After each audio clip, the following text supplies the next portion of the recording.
Shivajinagar police Thane हद्दीमध्ये अत्याचार प्रकरणात Shivajinagar police ठाण्यात गुन्हा दाखल करण्यात आला आहे.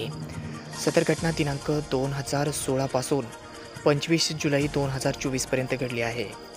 म्हणून या प्रकरणी दिनांक 1 ऑगस्ट 2024 रोजी दुपारी 3 वाजता शिवाजीनगर पोलीस ठाण्यात गुन्हा दाखल करण्यात आला, अशी माहिती माध्यमांना आज दिनांक 2 ऑगस्ट रोजी शुक्रवारी माध्यमांना पोलिसांनी माहिती दिली आहे.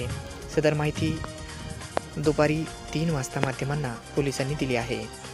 पोटची मुलगी लहान असल्यापासून तिच्यासोबत अश्लील कृत्य करणाऱ्या नराधम पित्याने ती 8वीला गेल्यानंतर तिच्याशी शारीरिक संबंध करण्यास सुरुवात केली.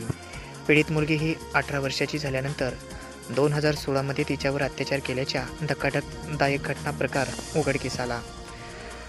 आरोपी वडिलांनी मुलीच्या 9 वर्षीय भाचीसोबत तिच्यासोबतही अत्याचार केल्याची घटना घडली आहे.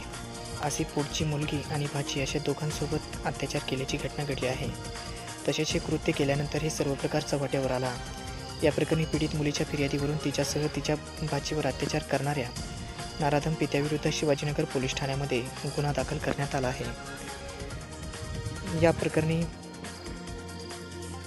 पीडित मुलीने दिलेल्या फिर्यादीवरून नराधम पित्याविरुद्ध शिवाजीनगर पोलीस ठाण्यात कलम 64-64-2 F 64-2 U 65-2 351-2 भारतीय न्यायसंहितेसह कलम 4-5 सह 5-5 U सह बाललैंगिक अत्याचार कायद्याप्रमाणे शिवाजीनगर पोलीस ठाण्यात गुन्हा दाखल करण्यात आला आहे.